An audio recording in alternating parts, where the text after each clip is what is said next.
La semana pasada, Cristóbal Uneus y Andrés Velasco lanzaron el libro Contra la Desigualdad.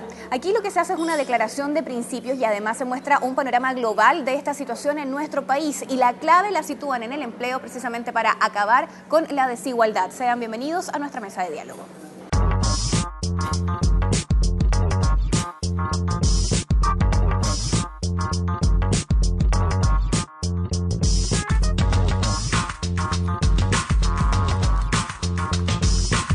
Mesa de diálogo, desde la Confitería Torres. Estamos con Andrés Velasco, economista, destacado académico, investigador y político chileno, exministro de Hacienda del gobierno de Michelle Bachelet y actual precandidato presidencial. También nos acompaña Cristóbal Uneus, ingeniero civil industrial, economista, fue asesor de mercado laboral del Ministerio de Hacienda, actualmente es consultor en temas laborales y políticas públicas.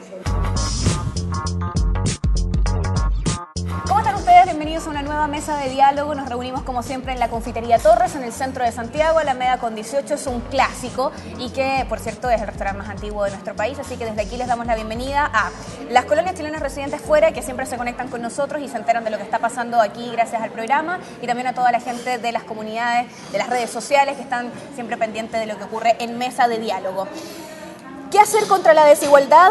Aquí hay varias ideas. Este es el libro que recientemente ha lanzado Andrés Velasco junto a Cristóbal Uneus y vamos a hablar precisamente de este libro, pero también vamos a hablar de la candidatura a la presidencia de Andrés Velasco. Le damos la bienvenida a estos dos grandes invitados economistas que nos van a poner además al día de todo lo que está pasando en estas materias en nuestro país. Gracias por estar con nosotros. Gracias a ustedes. El gusto es nuestro. Partamos hablando precisamente de esta idea contra la desigualdad. ¿Cómo surge la idea de generar este libro?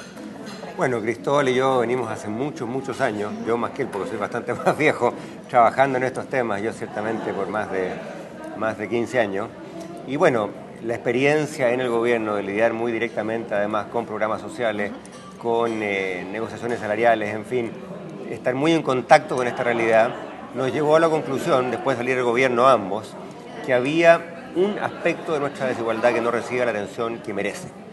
En Chile hay conciencia creciente y es bueno que sea así, que somos un país desigual, un país muy desigual.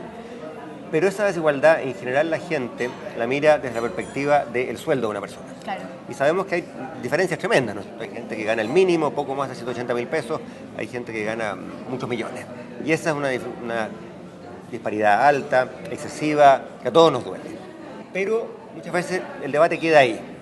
Y resulta que el debate no puede quedar ahí, porque hay una segunda fuente de desigualdad que es aún más insidiosa y que tiene que ver con el acceso al trabajo.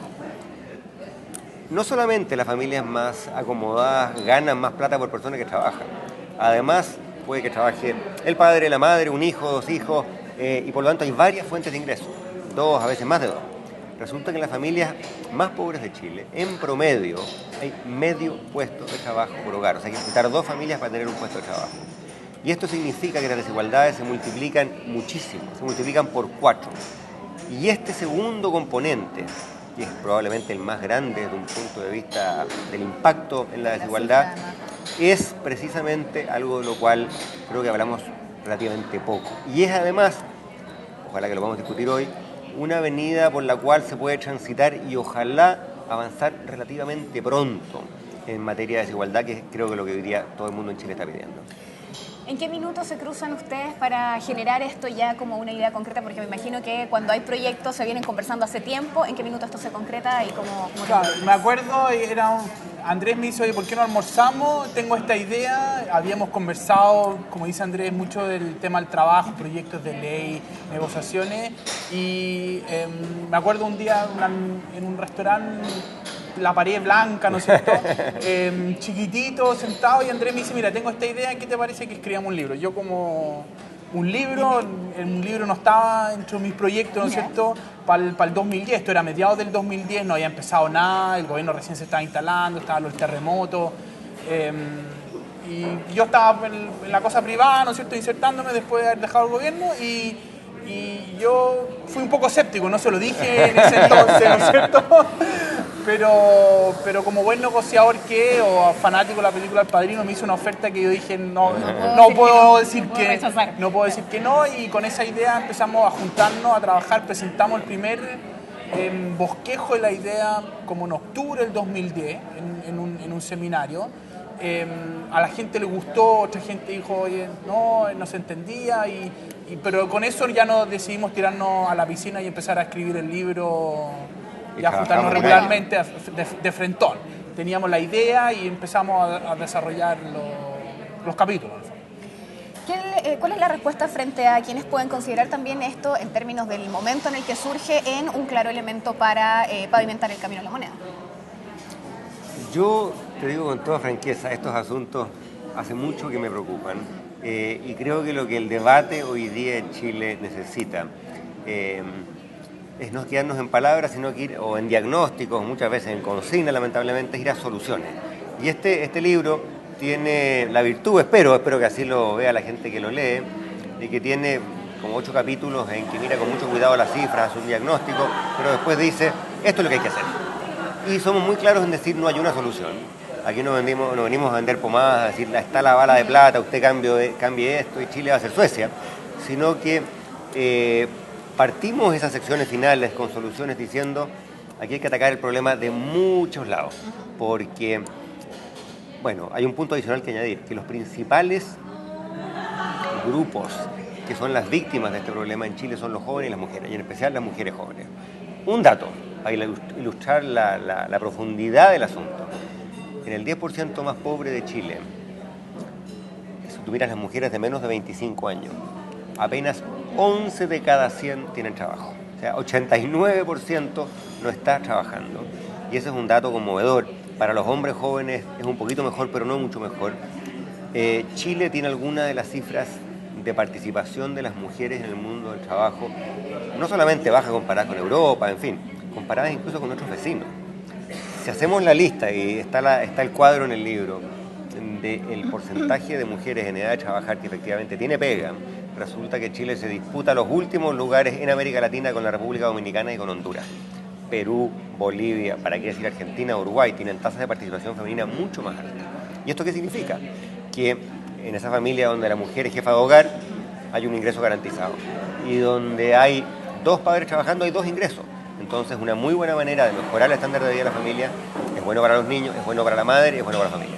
Muchos decían que con la elección de Michelle Bachelet como que se había dejado resuelto el tema de estos cuoteos, de que tuviera efectivamente más participación laboral la mujer, pero la verdad es que hay bastante camino todavía por recorrer en eso. Bueno, partimos de muy atrás, pero hemos avanzado. Yo recuerdo con mucha emoción hasta el día de hoy, la noche que ella ganó la elección, yo estaba en el hotel, ahí en el hotel en la Alameda, a pocas cuadras de aquí donde era la celebración, y recuerdo haber mirado por la ventana y una cosa conmovedora era ver a miles de mujeres, jóvenes y no tan jóvenes, con una banda que decía, yo también puedo ser presidenta. Aquí hubo un cambio cultural con esa elección y con lo que pasó, muy significativo. Y de hecho, volviendo a la cifra, el porcentaje de mujeres que trabaja en los últimos 5 o 6 años subió significativamente. Lo que pasa es que veníamos del sótano, ¿no es cierto? Hemos avanzado, pero todavía nos falta bastante por recorrer.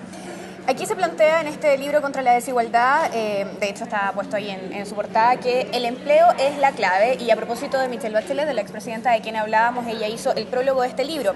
Y en una de las partes finales del prólogo, que lo vamos a buscar acá está, se plantea que...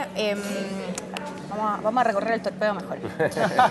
Aquí lo tengo, por supuesto. Dice, las palabras de la expresidenta, dice, lo esencial a mi juicio es la óptica que aquí se plantea. Las cosas no tienen por qué ser siempre iguales, podemos alterar el orden establecido, el simple devenir de los mercados, precisamente porque somos progresistas, porque creemos que el ser humano puede ser objeto de su propio progreso, aunque para eso hemos aprendido, se requiere de mejor información, de los mejores estudios, de los mejores equipos y de la participación de la ciudadanía y de la educación. Pero aquí se plantea el trabajo como un eje principal. ¿Dónde está el trabajo en las palabras de Michelle Bachelet? El trabajo está en todo el libro, partiendo por el prólogo, ¿no es cierto? Y es nuestra convicción que si no avanzamos en el trabajo, muchas de las otras cosas que deben hacerse de todas maneras, o sea, ¿qué duda cabe hoy día que en Chile necesitamos mejorar la educación? Hacer una reforma profunda. ¿Qué duda cabe en Chile que especialmente los niños más pobres tienen una calidad de educación insuficiente? Pero ¿qué ocurre? Si tú arreglas eso, al menos te quedan 2 tareas pendientes. Primero, eso toma tiempo, ¿no es cierto? Por ejemplo, a mi juicio, quizás lo más urgente es partir desde muy abajo. porque si un niño no tiene una buena estimulación a los 3 o 4 años en el jardín infantil, preescolar, ¿no es cierto?, le va a costar más la educación básica, le va a costar más la media, probablemente su desempeño no sea tan bueno más adelante. Pero al mismo tiempo hay que estar consciente que mejorar la básica hoy o la preescolar hoy va a rendir frutos en el desempeño de ese niño cuando salga a trabajar en 25 años más o 20 años más, ¿no es cierto? Por contraste, el libro argumenta que hay ciertas ganancias, ciertos progresos, ciertas mejoras que se pueden obtener en el mundo del trabajo, no diré mañana, pero en un horizonte mucho más corto de tiempo, 2 o 3 años. Y de hecho tenemos una meta que está vinculada a la manera como nosotros vemos el mercado del trabajo. Y como bien dice Michelle Bachelet en el prólogo, esto no se trata de cruzarse de brazos y esperar de que el mercado haga la pega.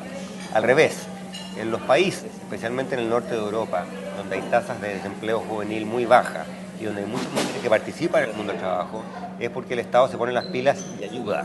Por ejemplo, subsidiando el trabajo juvenil, por ejemplo, con bolsas de trabajo sin temas de información, porque muchas veces parte del problema es que puede que haya una vacante en un extremo de Santiago, hay una persona buscando en otro extremo de Santiago y esas dos personas se juntan, ¿no es cierto? Y eso cuesta plata. Nuestra meta es que gastemos como porcentaje del producto del país más o menos lo mismo que gastan los países avanzados, que es 0,6% de todo lo que se produce en el país un año. Y hoy día gastamos aproximadamente la mitad. Así que ahí también no solamente hay que mejorar las leyes, hay que poner unas luquitas sobre la mesa para que esos sistemas pro empleo, esas políticas activas pro empleo sean más potentes. Ahora, el otro punto también es, y por eso el título también del libro, es que Chile es un país desigual en muchas dimensiones, ¿no es cierto? Y hablamos mucho de la desigualdad en educación, hablamos un poco de la desigualdad del poder, ¿no es cierto? Ahora más con los movimientos sociales, la desigualdad de los impuestos, que también, que son complementarias, pero una que es más central, que tiene mucho efecto, como lo decía Andrés anteriormente, es la desigualdad del empleo, de la cual no hablamos. Entonces el desafío también es justamente decir, mira, la realidad es un poquito más compleja que simplemente estos dos factores y la cruzada un poco es decir, mira, la desigualdad está bien, existen las otras dimensiones, pero también existe en el empleo y es complementario a las soluciones, ¿no es cierto? No es que sea lo uno mejor que lo otro. Aquí la desigualdad del empleo, si nos hacemos cargo de educación, vamos a llevar el empleo, pero si hacemos solo educación y nos olvidamos del empleo... Y una cosa adicional, yo te dije que había 2 razones y mencioné una y después me olvidé de la otra, pero me acabo de acordar. No sería bueno que en Chile nos pase lo siguiente, que ha pasado en algunos países vecinos, es que tú mejoras la educación, salen los jóvenes de la universidad y no encuentran pega, ¿cierto?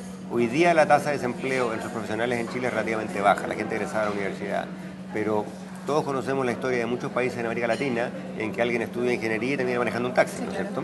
Entonces, mejorar la educación sin mejorar el mercado del trabajo nos puede llevar a algo que no queremos, que es una generación frustrada. Tener cientos de profesionales y sin plazas de trabajo. Exactamente. Volviendo al tema de las cifras y también de lo que tú mencionabas con el tema de los empleos, hay una que llama poderosamente la atención dentro de estas 15 medidas que ustedes plantean en el libro. Dicen que entre el 10% más rico del país y el 10% más pobre hay una brecha de 78,5 veces. Claro. ¿En qué minuto llegamos a esto? ¿O esto es algo que ha estado siendo parte de nuestra sociedad y de nuestra forma de vida durante todo el último tiempo?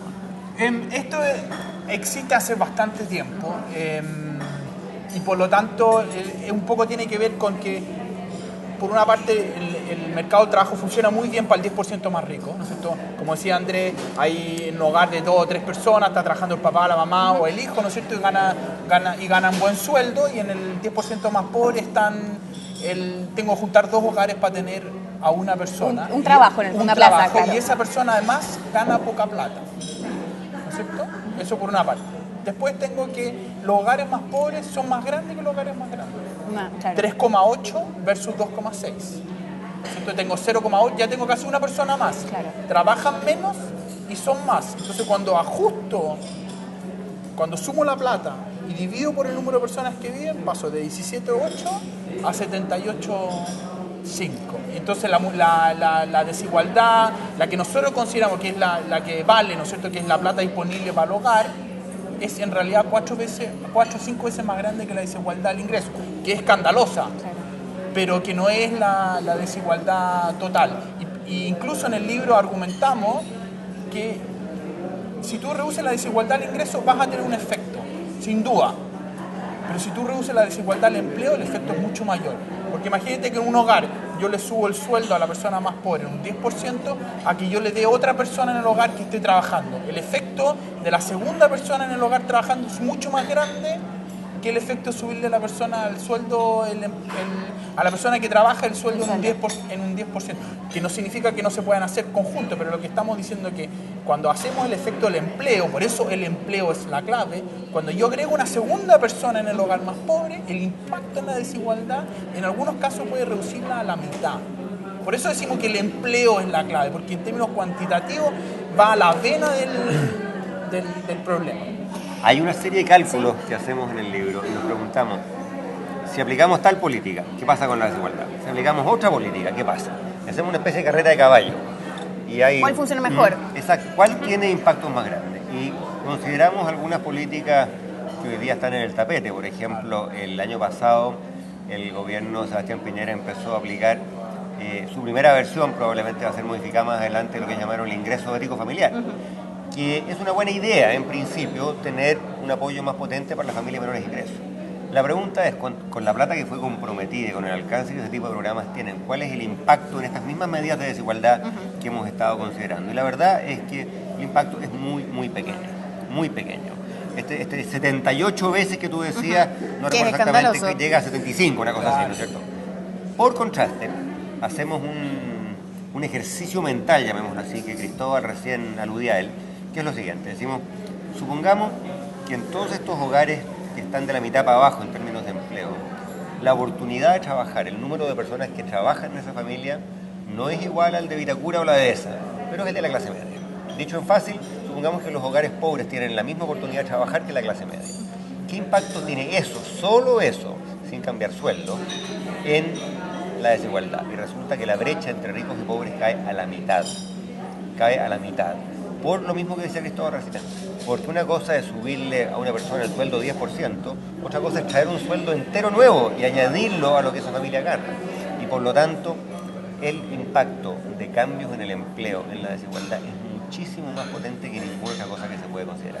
Tengo que preguntarles también frente a otra área que no tiene directa relación con los números, pero que sí tiene que ver con la manera de hacer política.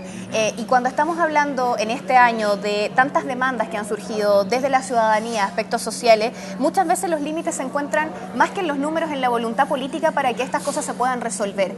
¿Existiría hoy día en nuestro país voluntad política para poder resolver y tomar medidas reales? Y adoptar cosas como esto para bajar la cantidad de desempleados que existen hoy día en Chile? Deberíamos, claro que deberíamos. ¿Hay? Se va a hacer mañana, eso va a depender de la capacidad que tenga, entre otras cosas, el gobierno de convocar a las personas. El empleo nunca es un tema fácil. Yo creo que hay que ser realista, ¿no es cierto? Es importante, puede tener un impacto tremendo, pero es espinudo. ¿Por qué? Porque inmediatamente suscita desconfianza, ¿no es cierto? El mundo sindical con razón se queja de que en el pasado, y no solamente en el pasado, los empresarios se han aprovechado. El mismo empresariado tiene un discurso súper ideológico que dice que hay que flexibilizar y cualquier otra medida no tiene ningún sentido. Y como el tema es espinudo, muchas veces los gobiernos le quitan el cuerpo. Por lo tanto, lo que decimos al final del libro es que esto requiere un esfuerzo mayor. Requiere también una voluntad de dejar de lado los clichés, porque hay muchas cosas vetadas, no, yo de eso no hablo, de eso no hablo. La única manera de llegar a acuerdo en esta materia es decir, yo me siento a la mesa sin precondiciones, sin prejuicios. ¿Tú quieres hablar de esto? Bien. ¿Yo quiero hablar de esto otro? Bien. Juntémonos y discutamos. Ahora, esto que puede parecer muy ambicioso, hay países en que se ha hecho, digamos, no estamos inventando una cosa que no tiene precedentes en el planeta. Y el hecho es que los países son muy distintos en su tasa de desempleo, ¿no es cierto? Si tú miras esta tremenda crisis, por ejemplo, en España, la crisis europea llevó el desempleo a 22%. En Alemania, porque tenían una estructura laboral mucho más moderna, resulta que el desempleo nunca pasó como del 6%. Entonces, yo comparo 22 y 6, esos son varios millones de personas que en el caso de España se quedaron sin pega. Lo que te dice lo urgente y lo potente y lo esencial que es trabajar en esto. Vamos a hacer un alto, les quiero invitar a que nos separemos tan solo un instante. Estamos haciendo mesa de diálogo desde la Confitería Torres. Regresamos con más en tan solo instantes. Estamos conversando con Cristóbal Uneus y Andrés Velasco, autores de este libro que plantea el trabajo como la gran clave para terminar con la desigualdad en nuestro país. Volvemos con más. Ya regresa Mesa de Diálogo. Conéctate con El Mostrador TV.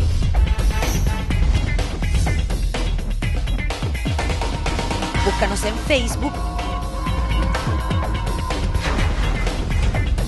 Síguenos en Twitter. Comparte nuestros videos. Y revisa nuestra web. Nos mantenemos conectados a ti gracias a las redes.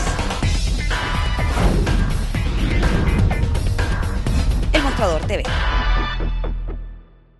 Estás viendo Mesa de Diálogo.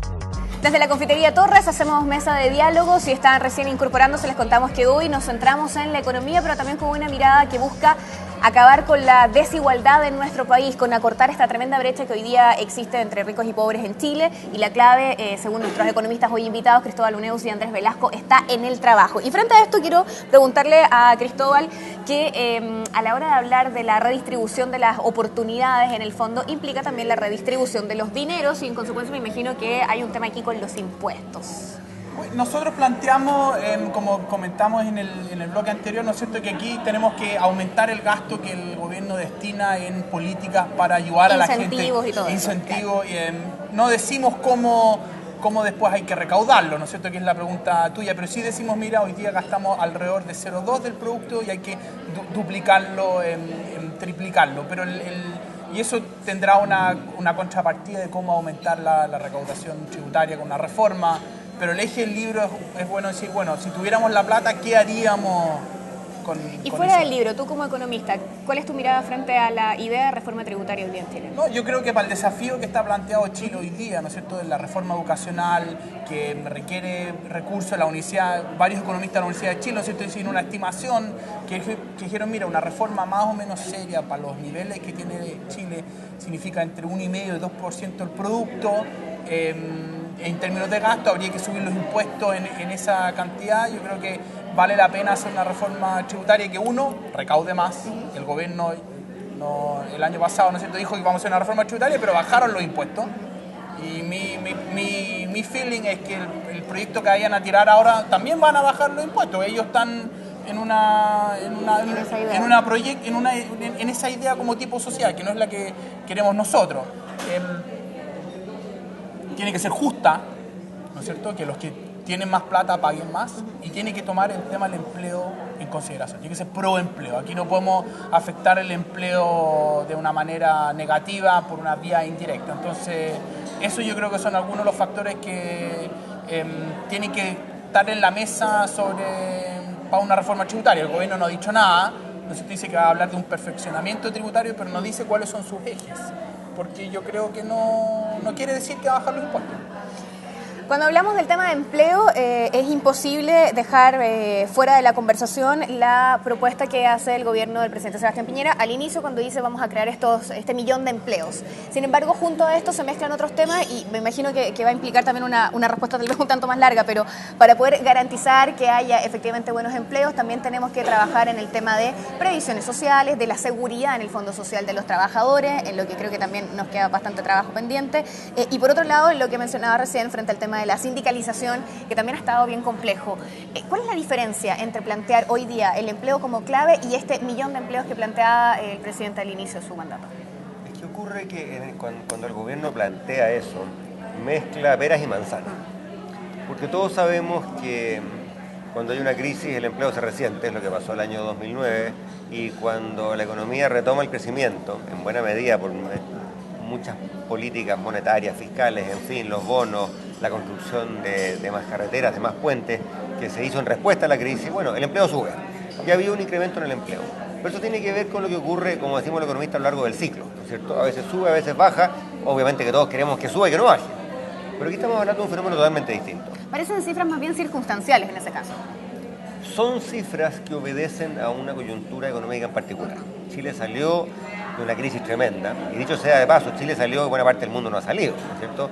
Hoy por hoy uno agarra el diario y ve que, como comenzábamos recién, en España el desempleo es 22%, que Grecia, Italia, Francia, Bélgica, Irlanda, Portugal están al borde del precipicio con recortes presupuestarios, una realidad totalmente distinta a la que vivimos en Chile. ¿Por qué? Porque en su momento en Chile hicimos bien las cosas.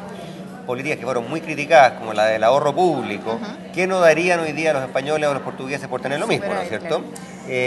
Por tener deudas bajas, por tener bancos en que los regulamos y los supervisamos con mucha fuerza, etcétera, etcétera. Entonces, esa es una realidad. Y yo ciertamente no la menosprecio ni por un segundo, porque créeme que estuve 4 años de mi vida como ministro de Hacienda concentrado precisamente en que hiciéramos esa parte de la pega bien. En este libro hablamos de un tema que es primo hermano, pero no es el mismo. ¿Por qué? Porque no es algo que suba un año y baje el año siguiente. Tenemos hace décadas en Chile un problema de empleo femenino. Tenemos hace décadas en Chile un problema de empleo juvenil, que no está vinculado a si el gobierno gastó 2 pesos más, 2 pesos menos, la tasa de interés es un poquito más alta, un poquito más baja. Está vinculado con temas de discriminación. Hablamos mucho en el libro de, por ejemplo, las dificultades que tienen las mujeres para integrarse al mundo del trabajo, porque llegan a la pega, si consiguen trabajo y se dan cuenta que el colega, ya que es hombre, gana más por la misma pega. Tiene mucho que ver con acceso al cuidado infantil.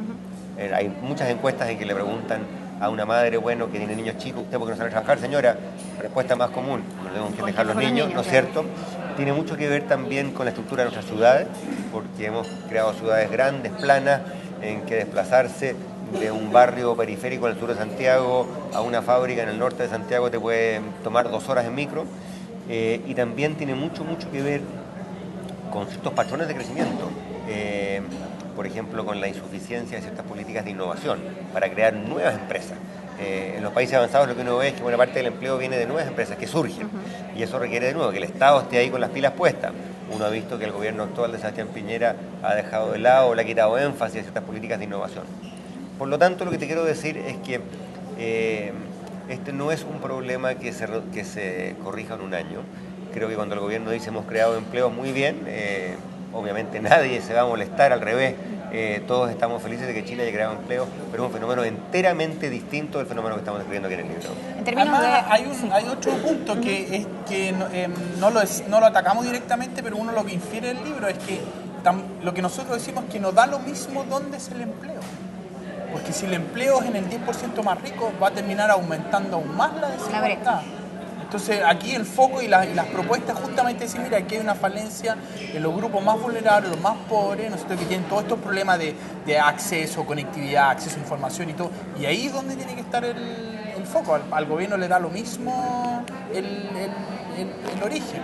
Ese es un punto súper importante. Una cosa es el número de personas desempleadas, y eso obviamente todos queremos que sea lo más bajo posible.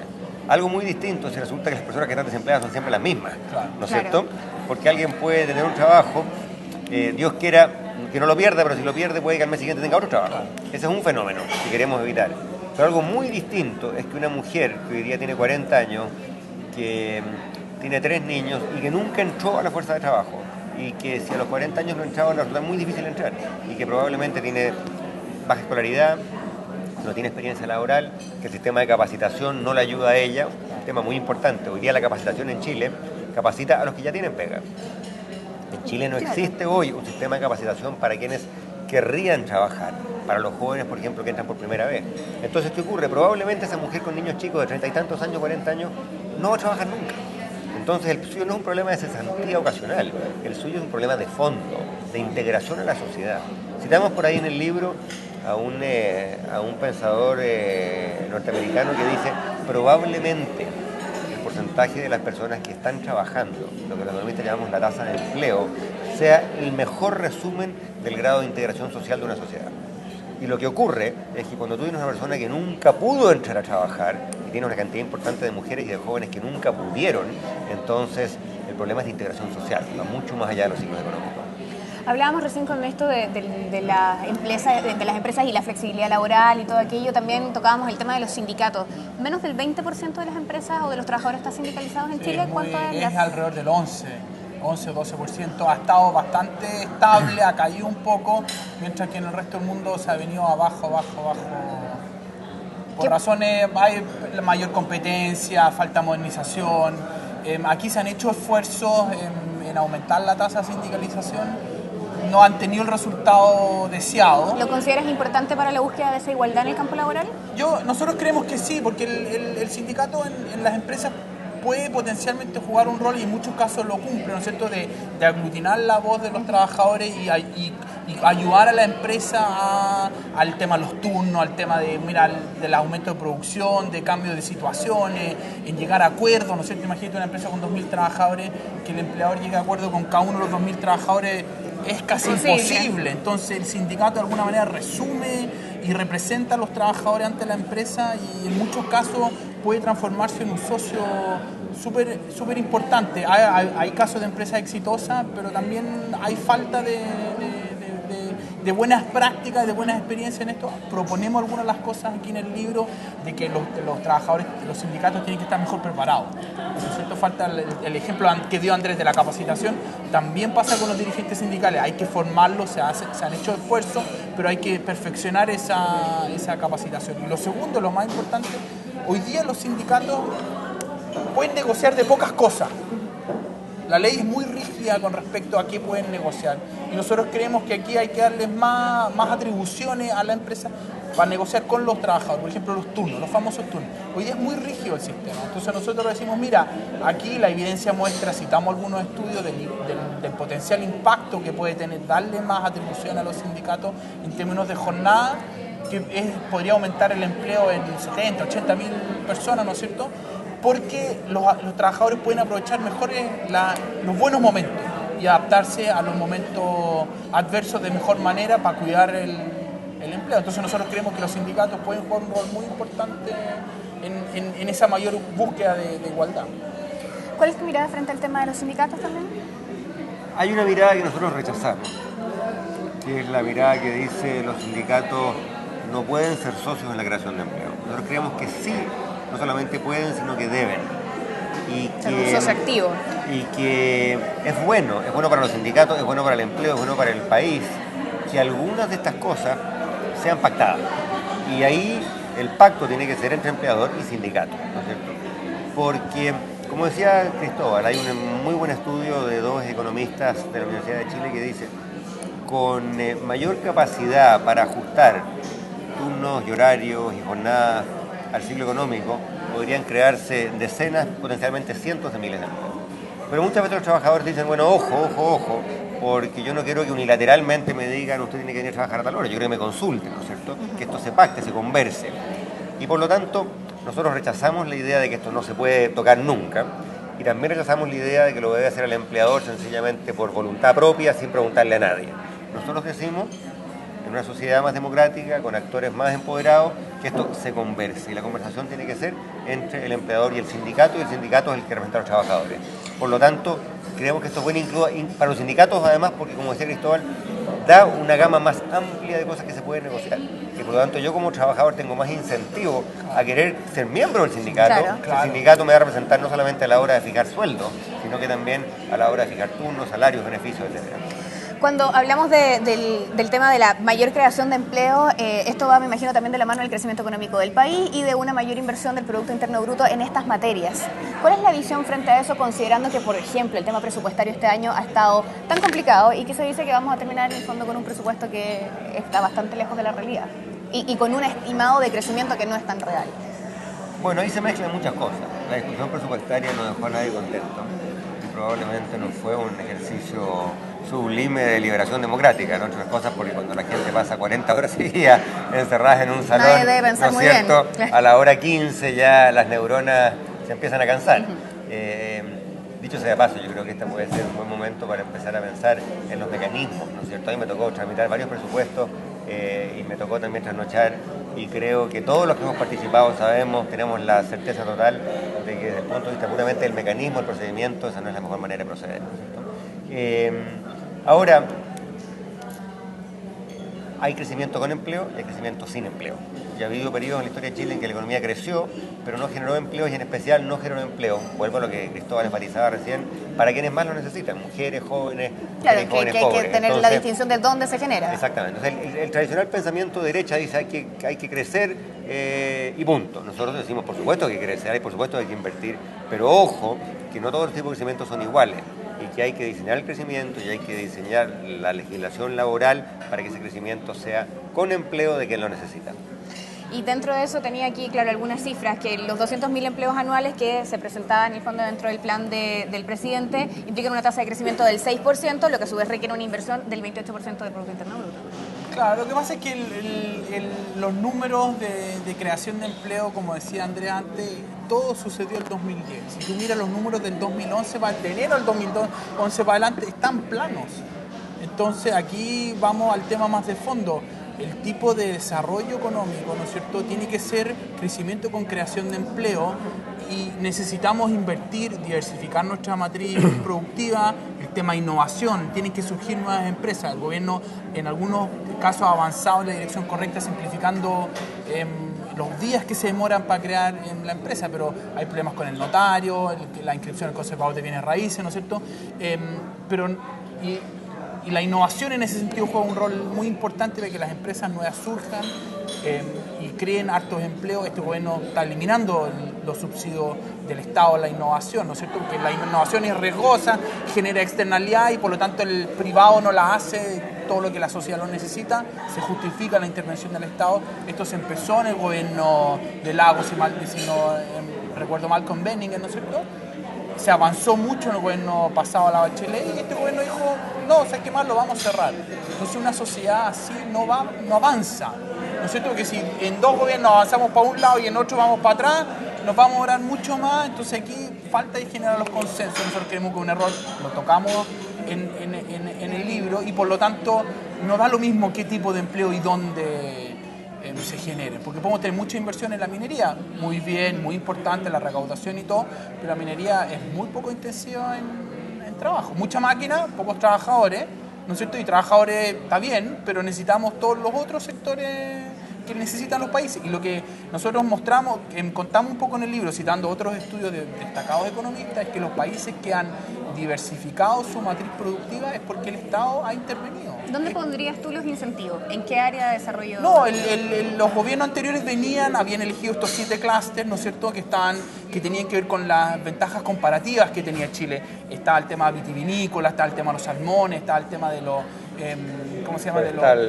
Forestal, ¿no es cierto? Entonces, pero ahí ya no bastaba ya era el paso 2, no era sacar simplemente el árbol, ¿no es cierto?, de la tierra, sino también, bueno, cómo hacemos encadenamiento productivo, cómo esa madera la empezamos nosotros a procesar acá, cómo hacemos que las empresas subcontratistas también se desarrollen. Había todo un trabajo de emparejar la cancha, de abrir el espectro, que este gobierno simplemente lo cerró. Entonces nosotros creemos que eso es una mala noticia, sobre todo para la gente que queremos abrirle las oportunidades de empleo. Y lo cerró, a mi juicio al menos, por un prejuicio ideológico, ¿no? Porque la gente de vertiente intelectual más conservadora dice no, el gobierno no tiene por qué meterse en eso.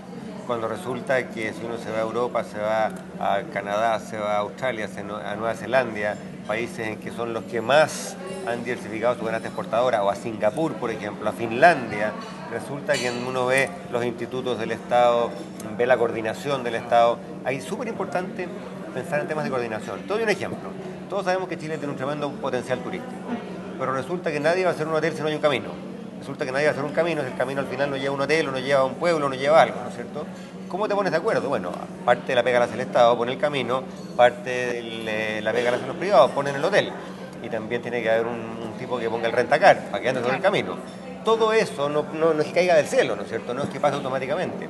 Alguien tiene que sentarse y decir, ya ven muchachos, ustedes están pensando que en los lagos del sur va a haber ¿cuánta inversión hotelera? Tanto. Eso implica que hay que hacer ¿cuánto pavimentación de los caminos? ¿Dónde? En un país que funciona bien, los actores públicos y privados se sientan a la mesa y se ponen de acuerdo. De modo que haya caminos donde hay hoteles y hay hoteles donde hay caminos, ¿no es cierto? Ese ejemplo, exagerado y un poquito simplificado, recurre en todas partes. Por ejemplo, si tú vas a pensar en la industria forestal, como decía recién. La industria forestal de Finlandia no es solamente cortar árboles. Hay toda una industria de biotecnología, hay toda una industria de desarrollo de nuevas variedades, hay toda una industria de transporte para tomar esa madera y transportarla con el menor costo posible, con el menor daño ambiental. Todo eso genera empleo, pero todo eso además requiere un papel muy importante del Estado. El Estado tiene que certificar, el Estado tiene que tener laboratorios, el Estado tiene que tener caminos, el Estado tiene que tener puertos, y no da lo mismo hacer un puerto, ¿no es cierto?, en el norte si resulta que los árboles van a salir por el sur. Claro.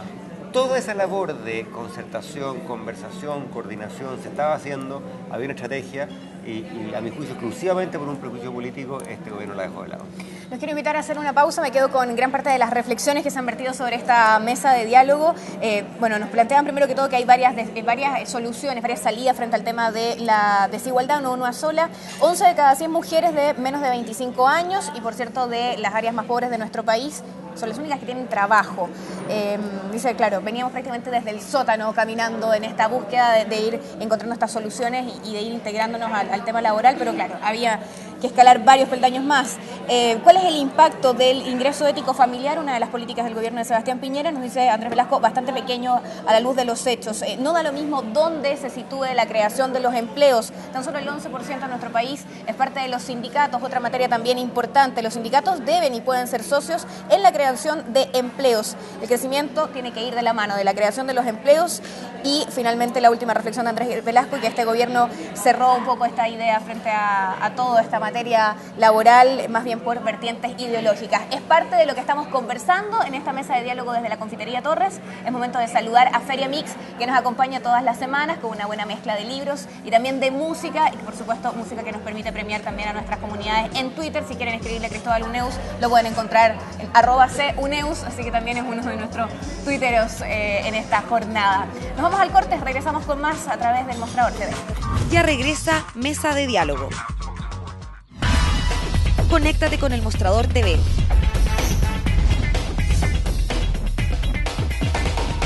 Búscanos en Facebook. Síguenos en Twitter. Comparte nuestros videos. Y revisa nuestra web. Nos mantenemos conectados a ti gracias a las redes. El Mostrador TV. Estás viendo Mesa de Diálogo. Último bloque de Mesa de Diálogo, nos acompañan hoy dos economistas, estamos hablando acerca de la desigualdad en nuestro país, de cómo terminar con esto y la propuesta es hacerlo a través del empleo. Cristóbal Uneus y Andrés Velasco nos acompañan en esta Mesa de Diálogo. Antes que entremos en otras materias, porque si no se nos va a olvidar, pasemos el dato de la página web. El libro tiene una página web donde tenemos las propuestas, tenemos parte del prólogo. Hay entrevistas también. Hay entrevistas, sí. ¿No es cierto? Están las fotos del lanzamiento, está el video del lanzamiento y vamos a ir poniendo algunas novedades para que la gente esté informada, ¿no es cierto? Se motive con el libro, vea un poco, lo conozca antes, si quiere o no quiere comprarlo, vayan a comprarlo.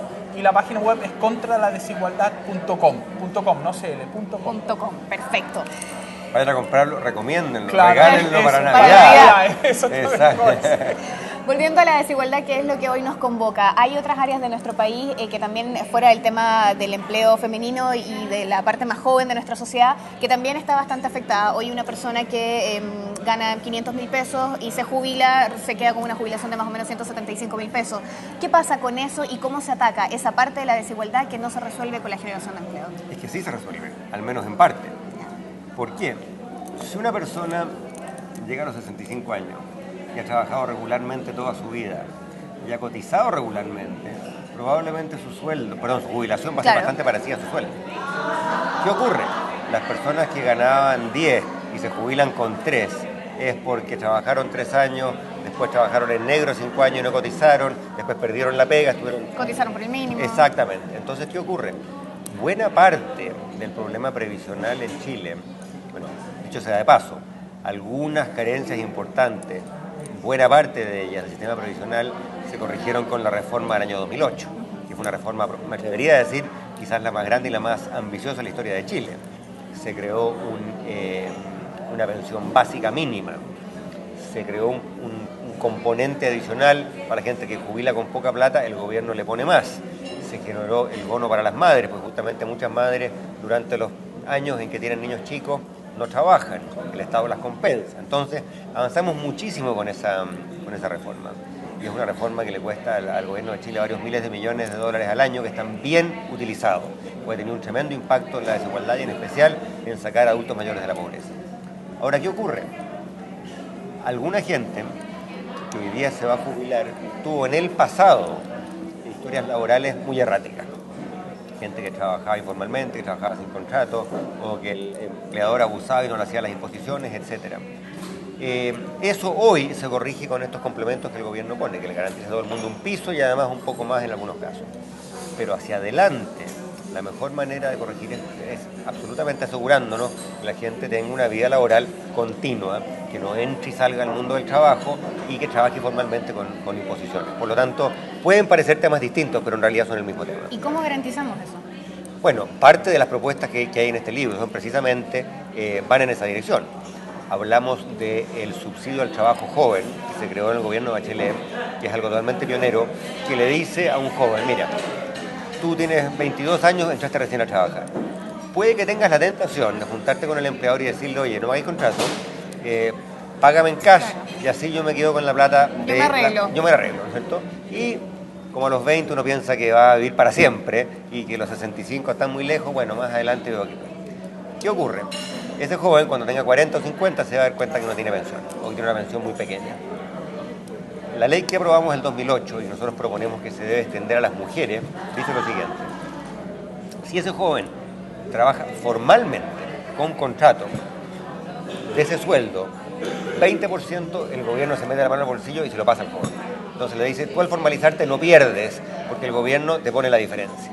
Y al empleador, que puede que también no quiera contratar al joven, porque no quiera hacerle contrato, no se quiera dar la molestia, después el día de mañana pueden tener, en fin, restricciones legales, a ese empleador se le dice, el Estado se mete la mano al bolsillo y le pone 10%, la mitad que al joven.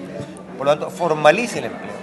Eso hoy día se le está aplicando a más de 200.000 jóvenes en Chile. Y esos 200.000 jóvenes, cuando llegue el momento de que jubilen, van a tener pensiones mucho más altas. ¿Por qué? Porque empezaron a cotizar desde muy jóvenes. Ahora, esto implica en el fondo tomar a la nueva clase trabajadora, a los que están recién ingresando, pero ¿qué hacemos con los que ya están en este proceso y que ya tuvieron en el fondo esta historia? Ese fue el propósito principal de la reforma de pensiones. Tú hasta el año 2008 podías llegar a los 65 años, jubilar y tener 0 pensión. Por ese establecimiento de un mínimo. Y había decenas, en realidad había cientos de miles de chilenos y especialmente de chilenas, mujeres, que no tenían pensión. Hoy día en Chile, toda persona que jubile con 0 pensión y que esté en el 60% de menos recursos de la población, tiene garantizada una pensión. Entonces ahí fue un salto cuántico. Y además, si tú tienes un fondo acumulado pero es muy pequeño, y tu pensión está por debajo de los 255.000 pesos, el gobierno también te pone un monto para complementar esa pensión. Por lo tanto, pasamos de una situación en que cientos de miles de chilenos no tenían pensión a una situación en que el gobierno se pone, hay un derecho garantizado y todo el mundo tiene una pensión. Ahora, algunas de las medidas que nosotros comentamos en el libro sí también ayudan a esta población. El tema, por ejemplo, de la discriminación. El tema de la discriminación se torna más importante a medida que la persona quiere entrar, ¿no es cierto?, está indecisa y que me van a discriminar o no, la mujer que no ha trabajado, que tiene 40 años, que está pensando ya los niños son grandes, quiero entrar, tener una política clara contra la discriminación de la mujer la va a ayudar a ese empujoncito que le falta para entrar al mercado formal. El tema del sistema de información, ¿no es cierto? Se están creando mucho empleo en Calama, la medida, pero la gente en Concepción no sabe. Hay que juntar oferta con demanda y eso requiere intervención del Estado. El subsidio al empleo que comentaba Andrés, extenderlo a las mujeres, ¿no es cierto?, los tratos más pobres. Aquí no estamos haciendo distinción de edad. Entonces una mujer que está en los 40 o 45 años perfectamente podría recibir esta ayuda y de esa manera mejorar también su pensión futura. En el fondo aquí la mejor política social es el empleo. Ahora, cuesta pensar en alcanzar una mayor participación en términos también del trabajo y una menor desigualdad, sin pensar también en tener una democracia donde ambos agentes, que en este caso son los extremos de esta brecha, pobres y ricos, puedan participar con un mayor poder. ¿Cuál es la visión frente a eso? ¿Es algo que podría concretarse? En las democracias las reglas las fija la política y evidentemente si tenemos mala política vamos a tener malas políticas económicas, sociales y por lo tanto alta desigualdad. ¿Y políticos mal evaluados como ha salido en el último tiempo. Absolutamente, para allá iba. Claro. En Chile tenemos un problema social que hemos estado discutiendo y también tenemos un problema político, y los dos son primos hermanos. Es malo para la democracia en Chile que ocurra lo que tú decías, que cuando se le pregunta a la gente en una encuesta de la semana pasada qué oficios y profesiones usted respeta, resulta que los deportistas tienen 30-40% de aprobación, los actores y actrices de teleserie más o menos la misma cifra, y solo 4% de las personas encuestadas dice yo respeto a los políticos. ¿Qué pasa además? Que tenemos un sistema político que se quedó atrás, que por ejemplo deja 4 millones de jóvenes fuera de la política, y eso es total y completamente inaceptable. En buena parte el conflicto estudiantil ha ocurrido en las calles y no en el Congreso. ¿Por qué? Porque esos jóvenes no están representados en el sistema político. No es casualidad que el Parlamento le haya prestado menos atención a la educación de lo que los jóvenes querrían. ¿Por qué? Porque a la hora de ser electo, un parlamentario piensa, bueno, ¿y quién va a votar por mí? Y si los jóvenes no van a votar por él porque no están inscritos, entonces, bueno, es un tema que toma una importancia secundaria. El sistema binominal, nuestro régimen electoral, tampoco va para más. ¿Por qué?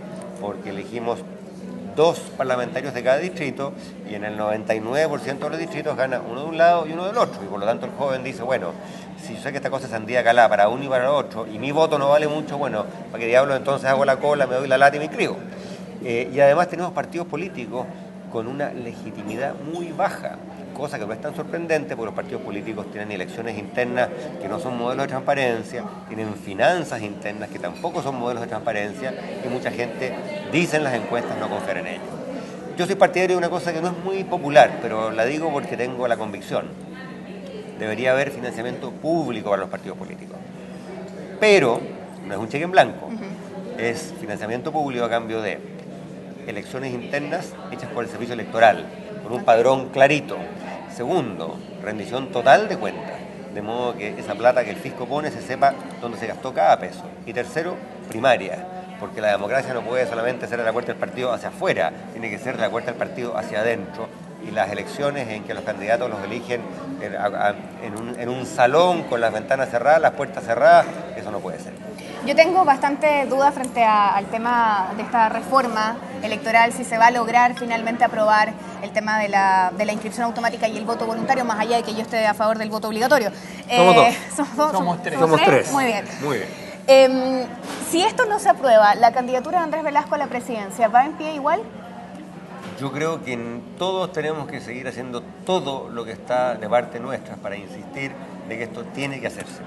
Esto tiene que hacerse y se debería hacer ya. De hecho, es bastante increíble que a horas del plazo final el gobierno le puso la urgencia necesaria para que se votara la semana pasada.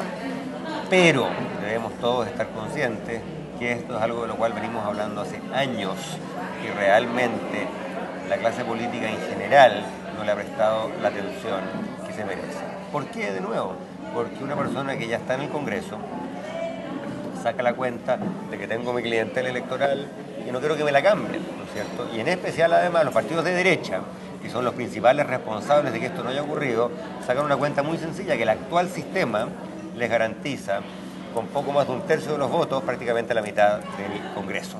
Y eso evidentemente no puede ser.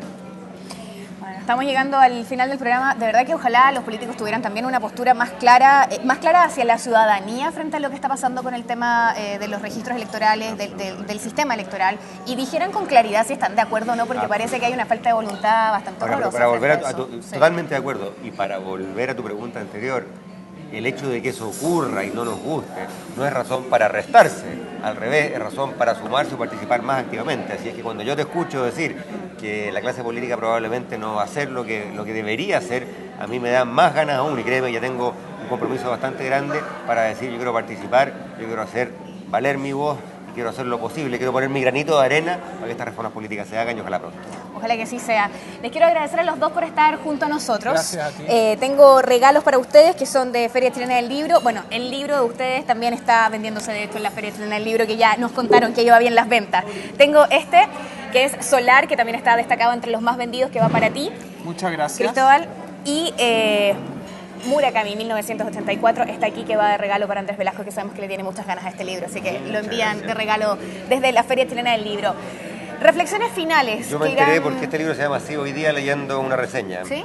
Porque este es 1984 y esta es una Q. ¿Y sabes cómo se dice 9 en japonés, Q. Q. Ahí está la respuesta al libro, con título y todo. Buenísimo. Lo aprendí esta mañana. Todos los días se aprende algo nuevo. Tengo que pedirle reflexiones finales. Vamos a tener, a lo mejor, si es que se consolida la candidatura de Andrés Velasco y tal vez una elección efectiva, a Cristóbal Unegos como ministro de Trabajo, de Hacienda. No, yo aquí, yo soy escritor hoy día y soy padre, yo no estoy en... ¿No? Él, cuando sea elegido, ¿no es cierto? Ok, pero ¿cuál es tu postura? Si llegara a ti la proposición, No, eso... no se puede decir que no frente a un cargo público. Uno no se resta en los proyectos, ¿no es Muy cierto? bien. Uno se suma. Pero Muy mira, yo trabajé 4 años con Cristóbal en el Ministerio de Hacienda, es una pega tremenda, así es que yo feliz de haber escrito este libro con él y la verdad créeme que le pusimos muchas horas de esfuerzo, pero esta no es la hora de andar repartiendo pegas, es la hora de hacer propuestas, es la hora de ponerse las pilas y por eso estamos lo que estamos. Buenísimo. Cristóbal, ¿alguna reflexión final importante, algo que destacar tal vez del mismo libro, que quede plasmado a través del programa para las redes sociales también? Sí, el objetivo del libro es provocar una discusión e invitarlos a una reflexión de que el empleo es central. Hablamos mucho del trabajo, del salario y todo, y nosotros creemos que el empleo tiene que volver a jugar un rol importante en la sociedad, tiene que ser un ejemplo para los niños, ¿no es cierto? Que vean que los padres se esfuercen en eso. El trabajo no solamente trae recursos financieros al hogar, sino también de alguna manera dignifica porque le da un sentido a las personas y por eso estamos en esta cruzada y por eso creemos también y lo cuantificamos, ¿no es cierto?, que no solamente va a cambiar la vida de las familias, sino también el tipo de sociedad que queremos en el futuro. Andrés, reflexión final. La desigualdad en Chile no solamente es de plata, es también de poder. Y resulta que quienes más necesidades tienen, las mujeres y los jóvenes pobres, sin trabajo, son quienes en Chile tienen menos poder, tienen menos acceso a los medios, sus necesidades suenan menos. Y una de las cosas que nos propusimos en este libro es poner la problemática de ese grupo, que es el que más necesita, pero el que menos poder tiene, sobre la mesa. De modo que cuando venga el próximo gobierno, cuando venga el próximo Congreso, a la hora de legislar, nadie puede decir yo no sabía. Que estemos todos claros que esta es una necesidad y urgente. Y si usted quiere cambiar a los que están en el poder, inscríbase y vota mientras no exista la inscripción automática en los registros electorales. Gracias a los dos por estar con nosotros. Ha sido una agradable conversación, plantear el tema de la desigualdad que ha estado además en la palestra pública durante todo este año y que ha sido una de las cosas que más ha movilizado a la sociedad chilena. Me parece sumamente importante. Nos veremos en la próxima. Suerte con el libro y que sigan bien los medios. Muchas gracias a usted. Chao, chao.